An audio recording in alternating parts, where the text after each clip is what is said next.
Okay, so this video is going to have two parts. The first part is going to be the warning for Coinbase and other institutional companies, and then we're going to take a look at the charts and take a look at the new trend here that's kind of forming pretty much where we said it would. First off, and I want to cover this because this is really important in, as far as for maintaining the integrity in the market and for you keeping your assets.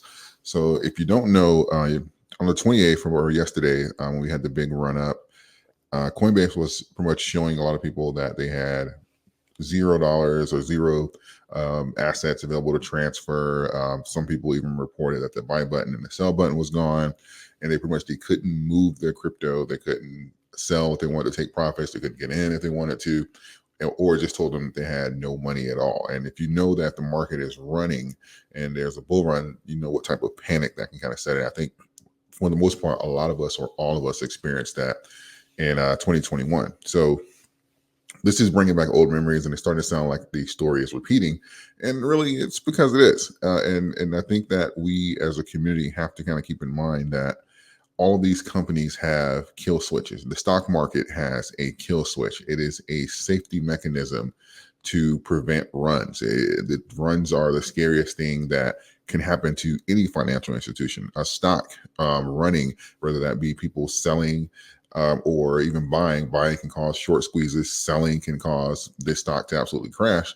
The market has a kill switch, a 15-minute cool down to try and detour this. Banks prevent runs. Like, this is one of the reasons if you do a run on the bank and they say, oh my God, we don't have the money to cash everybody out. All the ATMs are empty. It causes panic. Remember toilet paper in COVID? All of these systems have a kill switch so that they can protect the assets of the company. That is their number one priority. Even though it's your money, quote unquote, their priority is to protect themselves in a case of panic or extreme volatility, even if something's going up, because a lot of times they don't have the capital to cash people out anyway. So if a bunch of people, it's no different than a bank. If a bunch of people wanted to exit, they don't have the capital for it. So they'll have to freeze accounts and try and grab liquidity, sell off some of the assets that they own, etc.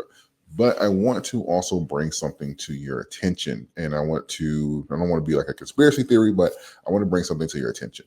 As you know, we have BlackRock coming into the market. And they're doing the ETFs, potentially positioning themselves for an Ethereum ETF as well. But we know that they pretty much have the green light with the BTC ETF. Now, when it comes down to runs and liquidity, no one has more liquidity and even liquid money than BlackRock. As far as assets under management, control, influence, I mean, they even advise the government and the Treasury, the what was it, the not Powell, but the department. They've been called on in like 2008 when the Federal Reserve. That's what I was thinking. I don't know why that escaped me for a moment, but they've even been called on to advise in those type of situations. And we have to look at that and what that means coming into the market. And sometimes just follow the bread trail, right? Follow the breadcrumbs. And if we look at this and we say, if there's assets that share, if there's institutional assets on both sides, and you say that BlackRock is also in, and they're not having liquidity issues or they're causing them because they own most of it. Think about this going forward. With the rate that BlackRock is buying BTC, most people, especially after the next bull run, are going to be trading Satoshis. And if they're at the rate that they're buying these coins, that's going to cause an issue and liquidity issues for regular institutions, for regular trading, because BlackRock is not going to put those Bitcoin back into the market. Like, think of the coins that BlackRock is buying, whatever ETFs that they enter into, think of them as gone forever, right? They're not coming back into the market. And when you look at this kind of incentivizes people to, or at least puts a little bait out to go invest in their fund, because you're not going to see the issues that you're seeing with something like a Coinbase, or even what we've seen in the past with Gemini, FTX, and all these other different companies that don't even exist anymore. We're not going to see those issues. And, also, if you follow the breadcrumbs appropriately, you'll know that BlackRock is actually an owner in Coinbase. I believe they somewhere around 10%. They're an owner in Coinbase. So that's a very interesting point there. And we'll see how it develops. But I do believe that this is kind of like as they remove a lot of these assets from as they spread the ETFs and remove some of these assets from circulation. I imagine it'll be a little harder for other institutions to try and manage their day to day in periods where there are runs. So we'll all, not all, but for the most part, it'll always look like the big guys, the Black Rocks and all that. It looks like they're always just so sovereign compared to the institutions. And that's another way to kind of attract that client base. So just want to put that out there so something for you guys to think about. Let's take a look here at the charts and get to the meat of the video here. So if we're taking a look here at the charts, we were looking, one of the things that we're talking about the last couple of days has been, where is the trend going to establish itself? What is it going to look like? Where is it going to be?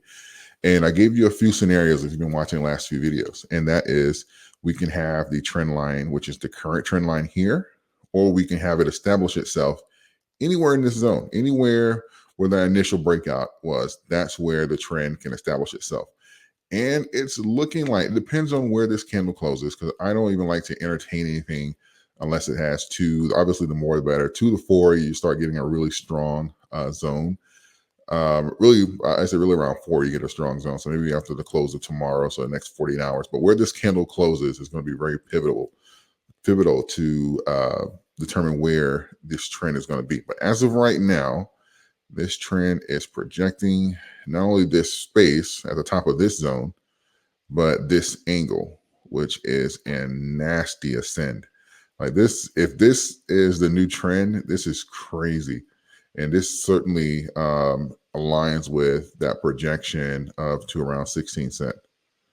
This trend here would, even if we had very minimal gains, let me try and get an idea here. Even if it's similar to this one, this was about a month. So yeah, even if we had very minimal gains, let's say we stopped getting the bigger candles and we got the smaller daily movements, this puts us to a trajectory of around 16 cent within like the next month and a half.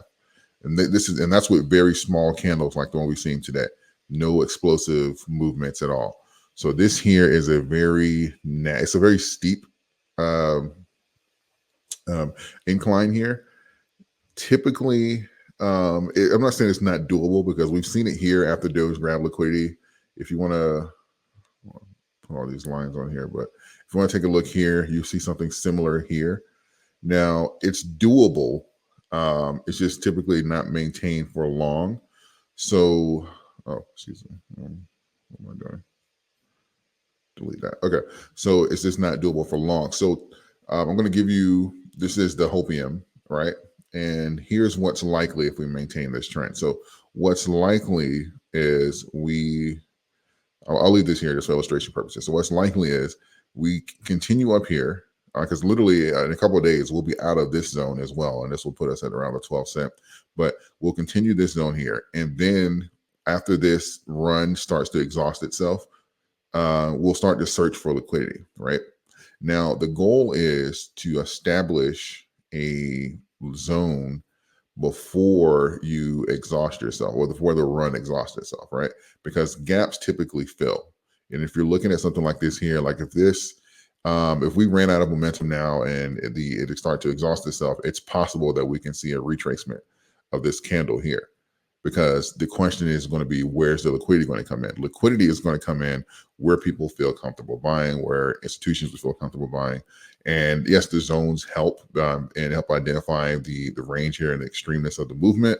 But we have to have evidence to say, okay, where's that liquidity going to come in, right? Can enough people come in right now and buy to establish a floor here? So don't undermine days like today where there's very minimal movement or appears to be somewhat of a retracement. These days are very important for building the foundation of a run, right? You want days like this, because if you have a bunch of these here, these will get filled. So what we're looking for is, where's that liquidity going to come from? Because all runs exhaust themselves, all assets take a break. So hypothetically speaking, let's say we continue very minimal movement here going forward, and let's say we even make it to this zone. So what we'll be looking for is this run to exhaust itself and potentially start trading sideways, maybe even a less aggressive angle up, and just start trending like that. So basically it'll break trend. And this is how you will see something this here where the intersection is called. It's called an apex. And what you'll see is this kind of trend up, and you'll start getting some bigger movements, and it'll start getting smaller and smaller. And it'll say, okay, well, the run is about to exhaust itself and it's going to break.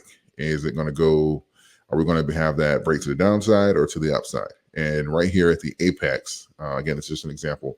We'll see where is it going to grab liquidity from, right?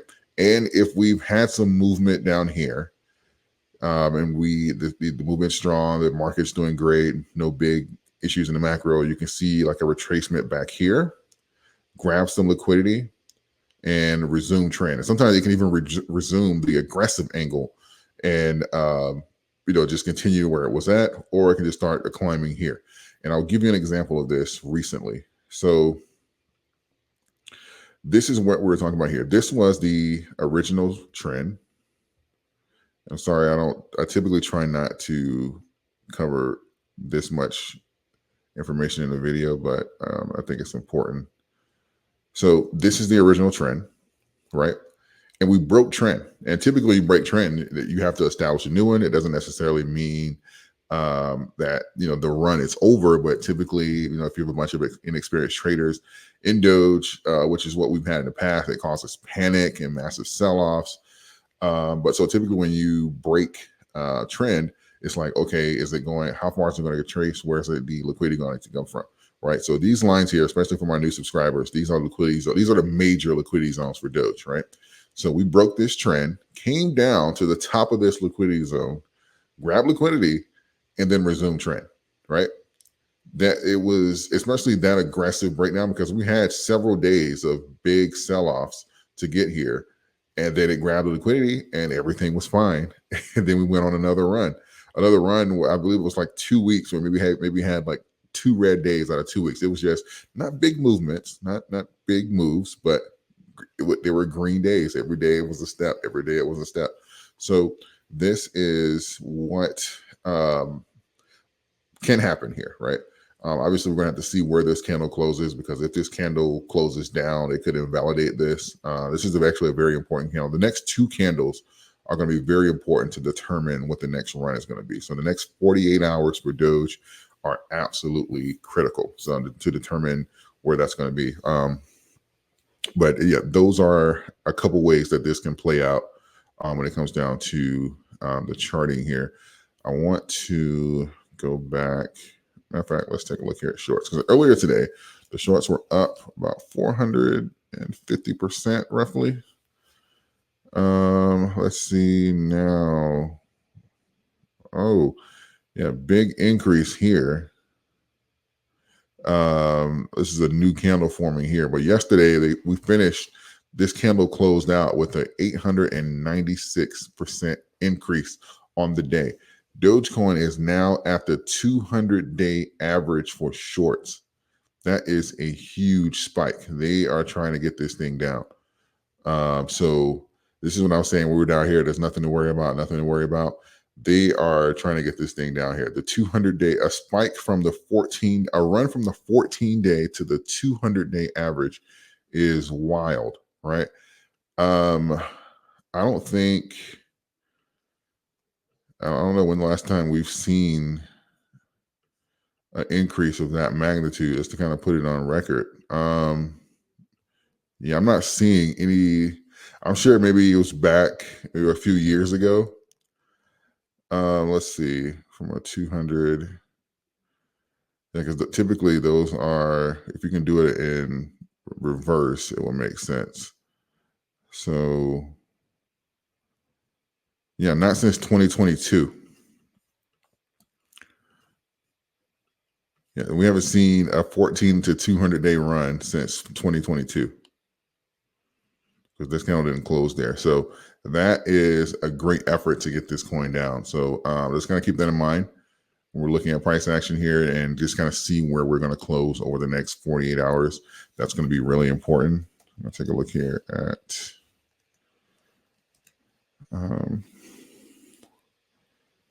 Bitcoin. Okay, Bitcoin is consolidating. So this all makes sense as well. Where we're kind of seeing this cool off is that. So same thing here for Bitcoin. We're going to need to see where this closes. It has not established a liquidity zone here, so it's either going to keep going or it's going to have to grab some liquidity here, or otherwise we're going to see it come down lower for liquidity to see where the market's comfortable making the entry. So this is happening across the board. It's not Doge exclusive. So no, not the end of the world. This is certainly very important, especially here for Doge. Bitcoin is going to grab liquidity anyway, just because of the halving coming up. But where we grab it for Doge is going to be very important, especially for this run, just because of even the percentage of the increase is really, really nasty. So this is really, really interesting here. And if we can get this 200, I know this is, definitely hopium here, but if we get this 200 up here closer to the 72, this can be really, really good going forward. Let's see.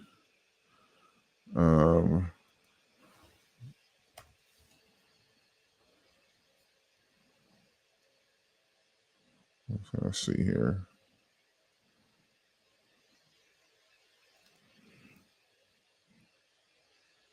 Yeah, keep an eye on it. This is a steep cross here. But if we get that cross, it's going to be absolutely, that's going to be a run that we haven't seen since, I'd say, maybe 2022, 2021. I'm not going to compare it to 2021 just yet. I'll say it'll be a run that we haven't seen since 2022. I don't want to, turn into a moon boy or anything, but I think that'll be a very glorious run if we got the 72 and the 14 across on the Doge Bitcoin comparison chart. So I think that'll be really good. But overall, don't want to drag this video out too long. I think I put enough information in there. Let me know if that makes sense, because I think that's very important to communicate with everyone. Let me know if that makes sense. If not, I'll try and explain it in the comments better. I don't want this to confuse anybody. So let me know if that makes sense to you guys. I appreciate all of you. Subscribe to the channel. Certainly, we are closing in on 63K. This is going to be the year we hit 100. So I appreciate all of you, everyone coming in. I appreciate all the new subscribers. Thank you guys. Continue sharing, liking the video, and I will see you guys in the next update.